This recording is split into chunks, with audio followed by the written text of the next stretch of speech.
السلام عليكم ورحمة الله وبركاته.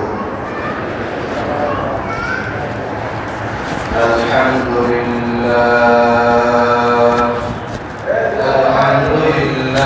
نحمده ونستعينه ونستغفره ونؤمن به ونتوكل عليه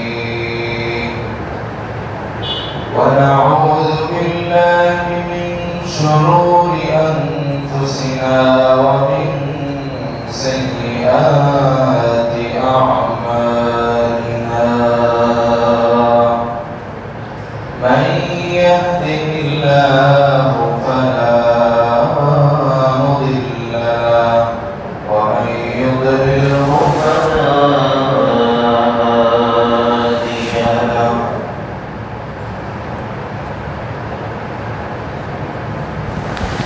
ونشهد أن لا إله إلا الله وحده لا شريك له ونشهد أن محمدا عبده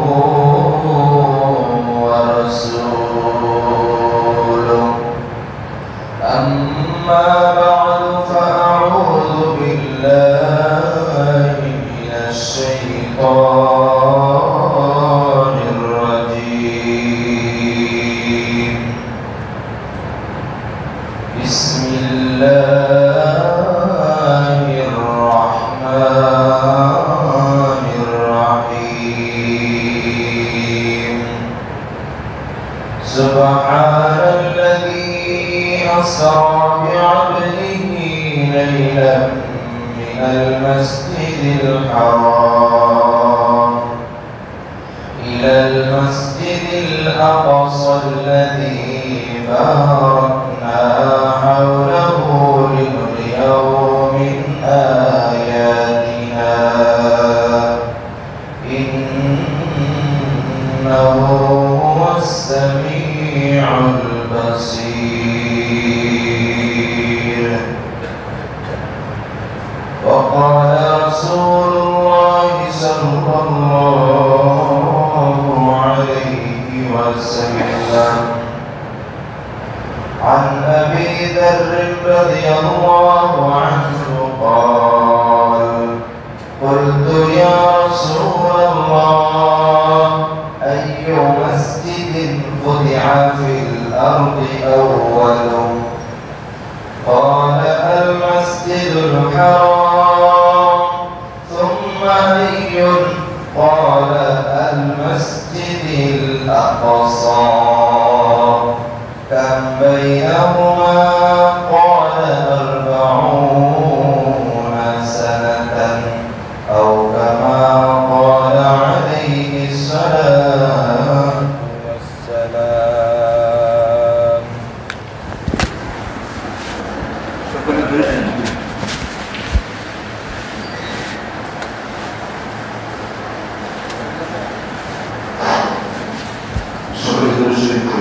اللهم صل على محمد وعلى آل محمد كما صليت على إبراهيم وعلى آل إبراهيم إنك حميد مجيد. اللهم بارك على محمد وعلى آل محمد كما باركت على إبراهيم وعلى آل إبراهيم إنك حميد مجيد. سبحانك لا علم لنا إلا ما علمتنا إنك أنت العليم الحكيم. الحمد لله Allah Rabbul Alamin terbaik. লাখো কোটি শুকরিয়া যে মহান রব্বুল আলামিন শাওয়াল মাসের দ্বিতীয় জুমায় জুমার সালাত আদায় করার জন্য দুনিয়ার সকল কাজ থেকে ফারিক করে মসজিদে আসার তৌফিক দিয়েছেন, কোরআন ও হাদিস থেকে কিছু কথা বলা এবং শ্রবণ করার জন্য আমাদের সকলকে তৌফিক দিয়েছেন। এই জন্য আল্লাহ রাব্বুল আলামিনের দরবারে শুকরিয়া আদায় করে সকলে বলি আলহামদুলিল্লাহ। সম্মানিত মুহতারাম হাজিরিন, আমি আজকে আপনাদের সামনে বর্তমান সময় যে বিষয় নিয়ে বেশি আলোচিত হচ্ছে, ফিলিস্তিনের গাজা, বাইতুল মাকদিস, বাইতুল মুকাদ্দাস মুসলমানদের কাছে এত গুরুত্বপূর্ণ কেন? বাইতুল মুকাদ্দাস যে মসজিদটি আছে, এই মসজিদটি মুসলমানদের কাছে এত গুরুত্বপূর্ণ কেন? আল্লাহ রাব্বুল আলামিন যদি তৌফিক দান করেন তাহলে কোরআন এবং হাদিস থেকে কয়েকটি কথা বলবো ইনশাআল্লাহ তাআলা। সম্মানিত মুহতারাম হাজিরিন, এখন বর্তমান সময়ে আমরা দেখতে পাচ্ছি ফিলিস্তিনের ভিতরে, ফিলিস্তিনের পার্শ্ববর্তী রাষ্ট্র ইসরায়েল ফিলিস্তিনি এবং গাজার মুসলমানদেরকে, অসহায় মুসলমান শিশু, নারী, বৃদ্ধা, তাদেরকে ধরে ধরে নিয়ে হত্যা করছে। তো এই যে মুসলমানদেরকে ইসরায়েলি বাহিনী হত্যা করছে, মসজিদুল আকসাকে তারা নিয়ে যেতে চায়, ইসরায়েলি বাহিনী মসজিদুল আকসাকে নিয়ে যেতে চায়, মসজিদুল আকসাকে ধ্বংস করে দিতে চায়। ইসরায়েল বাহিনী দখল করতে করতে সব দখল করে নিয়ে গেলেও মুসলমানগণ ততটা উত্তেজিত হয় না। যদি ইসরায়েলি বাহিনী মুসলমানদের আশেপাশে যত জায়গা জমি রয়েছে সব দখল করে নিয়ে যেতে চায়, কিন্তু তারপরেও মুসলমানরা ততটা উত্তেজিত হয় না। যখনই ইসরায়েলি বাহিনী বাইতুল মুকাদ্দাসকে ধ্বংস করতে আসে, বাইতুল মুকাদ্দাসকে তারা নিয়ে যেতে চায়, তখনই মুসলমানরা আর বসে থাকে না। কেন বসে থাকে না? এই বাইতুল মুকাদ্দাসের সাথে, বাইতুল মাকদিসের সাথে মুসলমানদের একটা ইমানের সম্পর্ক রয়েছে। এই যে বাইতুল মুকাদ্দাস পৃথিবীর ভিতরে শ্রেষ্ঠতম জায়গার মধ্যে তিনটা শ্রেষ্ঠতম জায়গা, একটা হলো মসজিদুল হারাম, মসজিদ নববী সাল্লাল্লাহু আলাইহি ওয়াসাল্লাম, এবং দ্বিতীয় নাম্বার হলো মসজিদুল আকসা। এই মসজিদুল আকসার সাথে মুসলমানদের একটা ইমানের সম্পর্ক রয়েছে। তো মুসলমানদের ইমানের সম্পর্ক আছে বাইতুল মুকাদ্দাসের সাথে। এজন্য মুসলমান প্রমাণ করে বুঝিয়ে দিতে চায় সব কিছু দিতে আমরা প্রস্তুত আছি, কিন্তু আমাদের এই বাইতুল মুকাদ্দাস যেটার সাথে ইমানের সম্পর্ক রয়েছে আমাদের, সেটা আমরা কখনোই ছাড়ব না। এজন্য মুহতারাম হাজিরিন, বাইতুল মুকাদ্দাসের যে এলাকা রয়েছে, যে জায়গাটা রয়েছে, আল্লাহ রাব্বুল আলামিন বাইতুল মুকাদ্দাসের স্থানটা, জায়গাটা কতটা পূর্ণময় এবং বরকতময় জায়গা, এটা আল্লাহ রাব্বুল আলামিন সরাসরি কোরআনের ভিতরে বলেছেন। আল্লাহ রাব্বুল আলামিন পবিত্র কোরআনের সূরা বনী ইসরাঈলের 1 নম্বর আয়াত আল্লাহ রাব্বুল আলামিন বলেন, সুবহানাল্লাযী আসরা বি'আবদিহি লাইলাম মিনাল মাসজিদিল হারাম ইলাল মাসজিদিল আকসা। এই যে কতটা গুরুত্বপূর্ণ এবং বরকতময় এই বিষয়ে 5টা কোরআনের আয়াত আমি আপনাদের সামনে উপস্থাপন করব। 1 নম্বর আয়াত হলো সূরা বনী ইসরাঈলের 1 নম্বর আয়াত। আল্লাহ রাব্বুল আলামিন বলেন, সুবহানাল্লাযী আসরা বি'আবদিহি ليلا من المسجد الحرام إلى المسجد الأقصى الذي باركنا حوله لنريه من آياتنا إنه هو السميع البصير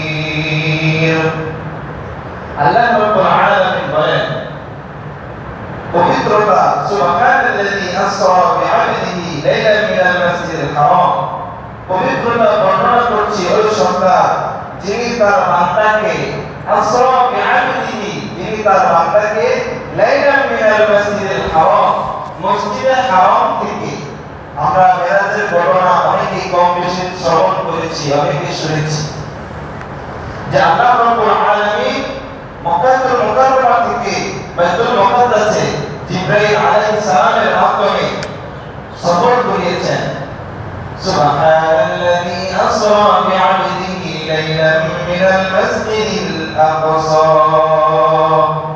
লাইলান মিনাল মাসজিদিল হারাম ইলাল মাসজিদিল আকসা রাতের বেলা ভ্রমণ করিয়েছেন যিনি তার নিজ বান্দাকে অর্থাৎ নবী করিম সাল্লাল্লাহু আলাইহি ওয়াসাল্লামকে রাতের বেলা ভ্রমণ করিয়েছেন মসজিদে হারাম থেকে মসজিদুল আকসা পর্যন্ত আল্লাযী বারাকনা হাওলাহু লিনুরিয়াহু মিন আয়াতিনা যার আশেপাশে আমি আল্লাহ রাব্বুল আলামিন বারাকনা হাওলাহু যার আশেপাশে আমি বরকত রেখে দিয়েছি প্রচুর পরিমাণে বরকত তো নবী করিম সাল্লাল্লাহু আলাইহি ওয়াসাল্লামকে আল্লাহ রাব্বুল আলামিন সফর করিয়েছেন এবং আল্লাহ রাব্বুল আলামিন বলেছেন বাইতুল মুকাদ্দাসের ব্যাপারে বলেছেন আল্লাযী বারাকনা হাওলা যে যার আশেপাশে এলাকাকে জায়গাকে আমি বরকতপূর্ণ করে দিয়েছি প্রচুর পরিমাণে বরকত সেখানে আমি দিয়ে রেখেছি তো স্বয়ং আল্লাহ রাব্বুল আলামিন এই আয়াতের ভিতরে বলেন আল্লাহ রাব্বুল আলামিনের অনেক নিদর্শন এই জমিনের ভিতরে এই বাইতুল মাকদাসের ভিতরে আশেপাশে রয়েছে লিনুরিয়াহু মিন আয়াতিনা তারা যেন আমাদের নিদর্শনগুলোকে দেখে তো মুহতারাম হাজিরিন তো এই যে বরকতপূর্ণ স্থান আল্লাহ রাব্বুল আলামিন বলেছেন অন্য আয়াতের ভিতরে হযরত ইব্রাহিম আলাইহিস সালামকে যখন শত্রুরা আগুনে পোড়ানোর জন্য ষড়যন্ত্র করেছিল তখন হযরত ইব্রাহিম আলাইহিস সালামকে এবং হযরত লূত আলাইহিস সালামকে আল্লাহ রাব্বুল আলামিন হেফাজত করে তাদের থেকে হেফাজত করে ইব্রাহিম আলাইহিস সালাম সেখান থেকে তার মাতৃভূমি ত্যাগ করে ওই এলাকার দিকে গিয়েছেন আল্লাহ রাব্বুল আলামিন সূরা আম্বিয়া 71 নম্বর আয়াতের ভিতরে বলেন وَنَجَّيْنَاهُ وَلُوطًا إِلَى الْأَرْضِ الَّتِي بَارَكْنَا فِيهَا لِلْعَالَمِينَ وَنَجَّيْنَاهُ وَلُوطًا إِلَى الْأَرْضِ الَّتِي بَارَكْنَا فِيهَا لِلْعَالَمِينَ আল্লাহ রাব্বুল আলামিন বলেন আমি ইব্রাহিম আলাইহিস সালামকে উদ্ধার করে এবং হযরত লূত আলাইহিস সালামকে উদ্ধার করে নিয়ে গেলাম ওই জমিনের দিকে ইলাল আরদিল্লাতী বারাকনা ফিহা যে জমিনকে আমি আল্লাহ রাব্বুল আলামিন বিশ্ববাসীর জন্য বরকতপূর্ণ করেছি وَنَجَّيْنَاهُ وَلُوطًا إِلَى الْأَرْضِ الَّتِي بَارَكْنَا فِيهَا لِلْعَالَمِينَ ওই জমিনের দিকে আমি ইব্রাহিম আলাইহিস সালামকে এবং লূত আলাইহিস সালামকে উদ্ধার করে নিয়ে ওই জমিনের দিকে নিয়ে গিয়েছি যে জমিনকে আমি আল্লাহ রাব্বুল আলামিন বিশ্ববাসীর জন্য বরকতপূর্ণ করে দিয়েছি এটা তার উদ্দেশ্য হলো বাইতুল মাকদাস বাইতুল মুকাদ্দাস তো ওই জমিন শাম এলাকার ভিতরে ফিলিস্তিনের ভিতরে বাইতুল মুকাদ্দাসকে উদ্দেশ্য করা হয়েছে তাহলে দেখেন বাইতুল মুকাদ্দাস শুধু ফিলিস্তিনিদের জন্য বরকতপূর্ণ নয় বারাকনা ফিহা লিল আলামিন আয়াতের ভিতরে বলেছেন যে সমস্ত গোটা মুসলিম জাতির জন্য এটা বরকতপূর্ণ স্থান বরকতপূর্ণ জায়গা তো তো আমাদের এজন্য উচিত হলো, ইমানি দায়িত্ব হলো, বর্তমান সময়ে ফিলিস্তিনিদের উপর হামলা করা হচ্ছে, ইসরায়েলি বাহিনী মুসলমানদের উপর হামলা করতেছে। তো আমাদের ইমানি দায়িত্ব হলো তাদের বিরুদ্ধে আমাদের প্রতিবাদ গড়ে তোলা, ঐক্যবদ্ধ হয়ে ইসরায়েলের বিরুদ্ধে, যারা মুসলমানদের বিরুদ্ধে অস্ত্র ধরে তাদের বিরুদ্ধে ঐক্যবদ্ধ হয়ে প্রতিবাদ করা। এটা আমাদের ইমানি দায়িত্ব। এটা যে শুধু ফিলিস্তিনি মুসলমানদের দায়িত্ব সেটা নয়, এটা গোটা মুসলিম জাতির দায়িত্ব। হাদিসের ভিতরে এসেছে আল মুসলিমুনা কারাজুল মুওয়াহিদিন, মুসলমান হলো একটি দেহের মতো, ইনস্তাকা আইনুহু ইস্তাকা কুল্লু, তার কোন মুসলমানের চোখের ভিতরে যদি সে আঘাত পায় তখন তার পুরো শরীরে আঘাত লাগে, আঘাত অনুভব হয়। ওয়া ইনস্তাকা রাসূলু ইস্তাকা কুল্লু, কোন মুসলমানের মাথায় যদি সে ব্যথা পায় তখন পুরো শরীরে তার ব্যথা অনুভব হয়। তো আমরা মুসলমান জাতি, আমরা মুসলমান, তো আমাদের অন্য এক ভাই মুসলমান ভাইয়ের তারা আঘাতপ্রাপ্ত হচ্ছে, তো তাদের দুঃখে আমাদেরও আঘাতপ্রাপ্ত হয়ে তাদের বিরুদ্ধে, ইসরায়েলিদের বিরুদ্ধে প্রতিবাদ গড়ে তুলতে হবে। মুসলমানদের সাথে ঐক্যবদ্ধ হয়ে ফিলিস্তিনিদের পক্ষে, ইসরায়েলের বিরুদ্ধে আমাদেরকে প্রতিবাদ গড়ে তুলতে হবে। এটা হলো আমাদের ইমানি দায়িত্ব।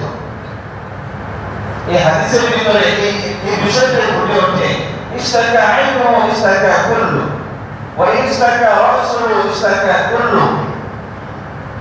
তো মুহতারাম হাজিরিন, সূরা আম্বিয়া 81 নম্বর আয়াতের ভিতরে আল্লাহ রাব্বুল আলামিন বলেন, وَلِسُلَيْمَانَ الرِّيحَ عَاصِفَةً تَجْرِي بِأَمْرِهِ إِلَى الْأَرْضِ الَّتِي بَارَكْنَا فِيهَا।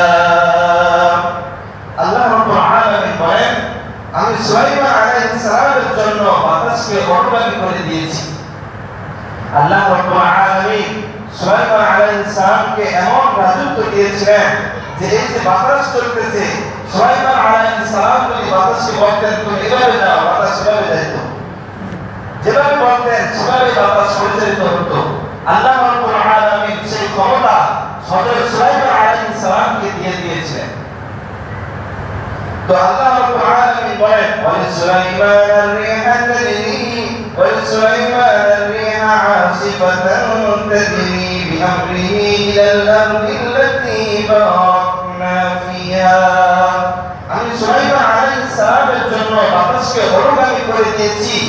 সুলাইমান আলাইহিস সালামের হুকুমে বাতাস প্রবাহিত হতো, চলতো ওই জমিনের দিকে, ইলাল আরদিল্লাতি বারাকনা ফিহা, যে জমিনকে আমি আল্লাহ বরকতপূর্ণ করে দিয়েছি। যে জমিন, সেটার উদ্দেশ্য হলো বাইতুল মুকাদ্দাস। তো বাইতুল মুকাদ্দাস হযরত সুলাইমান আলাইহিস সালাম নির্মাণ করার পরে আল্লাহ রাব্বুল আলামিনের কাছে তিনটা দোয়া করেছিলেন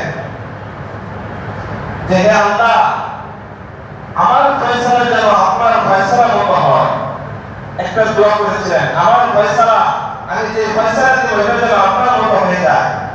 দ্বিতীয় নাম্বার দোয়া করেছিলেন, আমাকে আপনি এমন ক্ষমতা দান করেন যা অন্য কাউকে দান করবেন না। এটাও আল্লাহ রাব্বুল আলামিন কবুল করেছেন। তৃতীয় নাম্বার দোয়া করেছেন যে এই বাইতুল মুকাদ্দাসের উদ্দেশ্যে, বাইতুল মুকাদ্দাসের ভিতরে কেউ যদি নামাজের উদ্দেশ্যে আসে, নামাজ পড়ার উদ্দেশ্যে আসে, তাহলে তাকে ওই ব্যক্তির মতো নিষ্পাপ করে দিয়েন যেই গর্ভধারিণী মা সন্তানকে যখন গর্ভধারণ করার পরে ভূমিষ্ঠ হয় যেরকম নিষ্পাপ থাকে, সেরকম তারা বাইতুল মুকাদ্দাসে নামাজ পড়বে, তাদেরকেও আপনি সেরকম নিষ্পাপ করে দিয়েন। তো আল্লাহ নবী সাল্লাল্লাহু আলাইহি ওয়াসাল্লাম বলেন, আল্লাহ রাব্বুল আলামিন সম্ভবত হযরত সুলাইমান আলাইহিস সালামের এই দোয়াকেও কবুল করেছেন। এজন্য দেখেন ফিলিস্তিনের মুসলমান তাদের ঈমানি কতটা জজ্বা, তাদের ঈমান কতটা মজবুত, তারা এই মসজিদকে ছেড়ে দিতে চায় না। এই মসজিদে তারা নামাজ পড়ে নিষ্পাপ হয়ে যায়। এই জন্য যত শত্রু আসুক না কেন তারা এই মসজিদকে ছাড়তে চায় না। তো মুহতারাম হাজিরিন, আল্লাহ রাব্বুল আলামিন বলেছেন বরকতপূর্ণ স্থান, বারাকনা ফিহা, বাইতুল মুকাদ্দাস এটা বরকতপূর্ণ জায়গা। 4 নম্বর, বাইতুল মুকাদ্দাস আল্লাহ রাব্বুল আলামিন আল্লাহ তাআলা সরাসরি বরকতপূর্ণ বলেছেন। সূরা আরাফের 137 নম্বর আয়াতের ভিতরে আল্লাহ বলেন وَأَوْرَثْنَا الْقَوْمَ الَّذِينَ كَانُوا يُسْتَضْعَفُونَ مَشَارِقَ الْأَرْضِ وَمَغَارِبَهَا الَّتِي بَارَكْنَا فِيهَا। আল্লাহ রাব্বুল আলামিন বলেন যে সম্প্রদায়কে দুর্বল মনে করা হতো, وَأَوْرَثْنَا الْقَوْمَ الَّذِينَ كَانُوا يُسْتَضْعَفُونَ, তাদেরকে দুর্বল মনে করা হতো مَشَارِقَ الْأَرْضِ وَمَغَارِبَهَا الَّتِي بَارَكْنَا فِيهَا, ওই সম্প্রদায়কে আমি উত্তরাধিকার বানিয়ে দিলাম। وَأَوْرَثْنَا الْقَوْمَ, যাদেরকে দুর্বল মনে করা হতো, كَانُوا يُسْتَضْعَفُونَ, যাদেরকে দুর্বল মনে করা হতো مَشَارِقَ الْأَرْضِ وَمَغَارِبَهَا الَّتِي, যে পশ্চিম, পূর্ব এবং পশ্চিমে যাদেরকে দুর্বল সম্প্রদায় মনে করা হতো তাদেরকে আমি উত্তরাধিকারী বানিয়েছি। বারাকনা ফিহা, আমি তাদেরকে বানাইলাম যাদেরকে দুর্বল মনে করা হতো। অর্থাৎ কোন জায়গাটা, সেটা হলো বাইতুল মুকাদ্দাস। বাইতুল মুকাদ্দাসের আশেপাশে জায়গাতে যারা রয়েছে তাদেরকে আল্লাহ রব্বুল আলামিন উত্তরাধিকারী দিয়ে দিয়েছেন। তো মুহতারাম হাজিরিন, সূরা সাবা 18 নম্বর আয়াতে আল্লাহ বলেন وَجَعَلْنَا بَيْنَهُمْ وَبَيْنَ الْقُرَى الَّتِي بَارَكْنَا فِيهَا قُرًى ظَاهِرَةً وَقَدَّرْنَا فِيهَا السَّيْرَ। আমি আল্লাহ রাব্বুল আলামিন ওদের এবং সেই জনপদগুলোতে বরকত রেখেছি, তার মাঝে এমন সব জনপদ স্থাপন করেছিলাম বারাকনা ফিহা, যা তাদের নজরে আসতো। তো এই 5টা আয়াতের ভিতরে আল্লাহ রাব্বুল আলামিন বলেছেন যে আল্লাহ রাব্বুল আলামিন এই যে বরকতপূর্ণ জায়গাকে রেখে দিয়েছেন, বরকতপূর্ণ জায়গা বাইতুল মুকাদ্দাস, এটা যে শুধু তারা ফিলিস্তিনি মুসলমানরা চেষ্টা করবে রক্ষা করার জন্য, এটা যে বিষয়টা এমন সেটা নয়।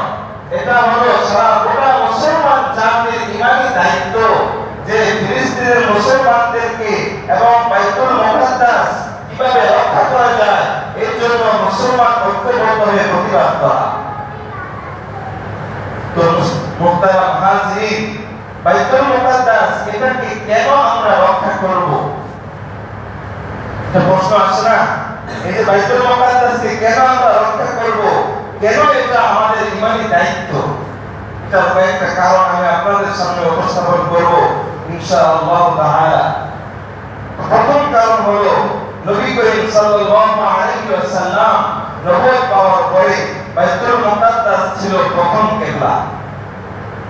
আমরা অনেকেই জানি এবং অনেকের অজানা রয়েছে, বাইতুল মুকাদ্দাস আমাদের প্রথম কিবলা ছিল।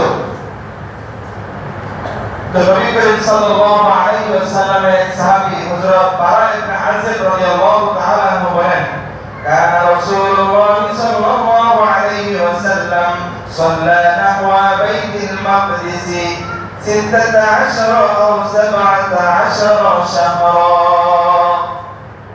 নবী করিম সাল্লাল্লাহু আলাইহি ওয়াসাল্লাম সাল্লা নাহওয়া বাইতুল মাকদিস, বাইতুল মাকদিসের দিকে কিবলামুখী হয়ে 16 মাস অথবা 17 মাস এইভাবে বাইতুল মাকদিসের দিকে কিবলামুখী হয়ে নামাজ আদায় করেছেন। তো নবী করিম সাল্লাল্লাহু আলাইহি ওয়াসাল্লামের মাতৃভূমি মক্কাতুল মুকাররমা, নবী করিম সাল্লাল্লাহু আলাইহি ওয়াসাল্লাম বেশি মহব্বত করতেন বাইতুল মুকাররম, মক্কা মুকাররমা। মক্কা মুকাররমা আল্লাহ রাব্বুল আলামিন যে ঘর, আল্লাহ রাব্বুল আলামিনের ঘর, এটা তিনি বেশি মহব্বত করতেন। নিজ ভূমি, নবী করিম সাল্লাল্লাহু আলাইহি ওয়াসাল্লামের নিজ ভূমি। এজন্য ওয়াকানা ইউহিব্বু আন ইয়াতাওয়াজ্জাহা নাহওয়াল কাবা, তিনি ইচ্ছা করতেন, মহব্বত করতেন যেন তার কিবলাকে আল্লাহ রাব্বুল আলামিন যেন কাবা শরীফের দিকে করে দেয়। এটা নবী করিম সাল্লাল্লাহু আলাইহি ওয়াসাল্লাম মনে মনে চাইতেন। তো আল্লাহ রাব্বুল আলামিন পবিত্র কোরআনে সূরা বাকারার 144 নম্বর আয়াতে বলেন, قد نرى تقلب وجهك في السماء فلنولينك قبلة ترضاها। আল্লাহ রাব্বুল আলামিন বলেন, قد نرى تقلب وجهك في السماء, যে নবী করিম সাল্লাল্লাহু আলাইহি ওয়াসাল্লাম যে আসমানের দিকে তাকিয়ে বারবার এটা মনে মনে বলতেছে, এটা আল্লাহ রাব্বুল আলামিন বুঝে ফেলেছেন। ফালানুওয়াল্লিয়ান্নাকা কিবলাতান, আপনার মনে যাচ্ছে যে কিবলাটা যাতে করে কাবা শরীফ হয়, এটা আল্লাহ রাব্বুল আলামিনের নবী মুহাম্মদ রাসূলুল্লাহ সাল্লাল্লাহু আলাইহি ওয়াসাল্লাম মনে মনে বলতেছেন। তো আল্লাহ রাব্বুল আলামিন তো বাইতুল মুকদ্দাস থেকে কিবলাকে কাবা শরীফের দিকে করে দিলেন। তো মুহতারাম হাজিরিন, বাইতুল মুকদ্দাস কতটা গুরুত্বপূর্ণ এটা এই হাদিস থেকে বোঝা যায়। এটা হলো প্রথমত মুসলমানদের কিবলা ছিল। দুই নম্বর কারণ, বাইতুল মুকদ্দাস এটা পৃথিবীর দ্বিতীয় মসজিদ। নবী করিম সাল্লাল্লাহু আলাইহি ওয়াসাল্লাম বলেন, এক সাহাবী বলেন, আন আবি যার রাদিয়াল্লাহু আনহু قال, নবী করিম সাল্লাল্লাহু আলাইহি ওয়াসাল্লামের সাহাবী আবু যার রাদিয়াল্লাহু তাআলা আনহু তিনি নবী করিম সাল্লাল্লাহু আলাইহি ওয়াসাল্লামের কাছে জানতে চাইলেন, قال قلت يا رسول الله أي مسجد بدع في الأرض أول, পৃথিবীর ভিতরে সর্বপ্রথম কোন মসজিদ নির্মাণ করা হয়েছিল? তো নবী করিম সাল্লাল্লাহু আলাইহি ওয়াসাল্লাম জবাব দিলেন, আল মসজিদুল হারাম, মসজিদে হারাম, কাবা শরীফের যে মসজিদ, এটাকে সর্বপ্রথম নির্মাণ করা হয়েছিল। তো আবু যার রাদিয়াল্লাহু তাআলা আনহু আবার জিজ্ঞাসা করলেন, তারপর কোন মসজিদ নির্মাণ করা হলো? থুম্মা আইয়ুন, قال المسجد الاقصى, তো নবী করিম সাল্লাল্লাহু আলাইহি ওয়াসাল্লাম বলেন, দ্বিতীয়ত যে মসজিদ নির্মাণ করা হয়েছিল সেটা হলো বাইতুল মাকদিস, বাইতুল মুকদ্দাস, যেটা কি এখন ফিলিস্তিনের ভিতরে অবস্থিত। জেরুজালেম নগরের ভিতরে যে বাইতুল মুকদ্দাস অবস্থিত, সেটাই হলো পৃথিবীর দ্বিতীয়তম মসজিদ। তো নবী করিম সাল্লাল্লাহু আলাইহি ওয়াসাল্লামের সাহাবী আবু যার রাদিয়াল্লাহু তাআলা আনহু জিজ্ঞাসা করলেন, এই যে দুইটা মসজিদ নির্মাণ করা হলো, এর মাঝে পার্থক্য কতটুকু ছিল? তো নবী করিম সাল্লাল্লাহু আলাইহি ওয়াসাল্লাম বলেন, قال 40 সানাতান, 40 বছরের পার্থক্য ছিল। তো এটা এক নাম্বার বিষয় হলো যে বাইতুল মুকদ্দাস, এটা হলো বাইতুল মুকদ্দাস হলো প্রথম কিবলা। দুই নাম্বার কারণ হলো এটা দ্বিতীয় মসজিদ। সারা পৃথিবীর ভিতরে যে মসজিদ নির্মাণ করা হয়েছে তার মধ্যে দ্বিতীয়তম মসজিদ হলো এটা। তো মুসলমানদের এই মসজিদের সাথে ইমানের সম্পর্ক রয়েছে, এই জন্য ইমানি দায়িত্ব হলো এই মসজিদকে রক্ষা করা। তিন নম্বর কারণ, নবী করিম সাল্লাল্লাহু আলাইহি ওয়াসাল্লাম বলেন, তোমরা যদি কোনো বড় ধরনের সফর করতে চাও তাহলে তিনটি স্থানে তোমরা সফর করবা। নবী করিম সাল্লাল্লাহু আলাইহি ওয়াসাল্লাম বলেন, قال رسول الله صلى الله عليه وسلم لا تشد الرحال إلا ثلاثة مساجد, لا تشد الرحال, তোমরা যদি কেউ সফর করতে চাও, মুসলমানদের কেউ যদি সফর করার ইচ্ছা পোষণ করে, তার উচিত আল মসজিদুল হারাম, সেটা মক্কাতুল মুকাররমা কাবা শরীফে সফর করে। দ্বিতীয়ত মসজিদে নববী সাল্লাল্লাহু আলাইহি ওয়াসাল্লাম ওয়াল মসজিদুর রাসূল সাল্লাল্লাহু আলাইহি ওয়াসাল্লাম। তিন নম্বর ওয়াল মসজিদুল আকসা, নবী করিম সাল্লাল্লাহু আলাইহি ওয়াসাল্লাম বলেছেন, কেউ যদি বড় ধরনের কোনো সফর করতে চায় তাহলে সে যেন এই তিনটি জায়গায় সফর করে। তো এই দ্বারা বোঝা যায় মসজিদুল আকসার গুরুত্বপূর্ণ কতটুকু, মসজিদুল আকসার যে সম্মান গুরুত্ব কতটুকু, এই হাদিস থেকে অনুধাবন করা যায়। চার নম্বর কারণ, মুসলমানরা বাইতুল মুকদ্দাস মুকাদ্দাসকে সম্মান করা এটা হলো ঈমানি দায়িত্ব।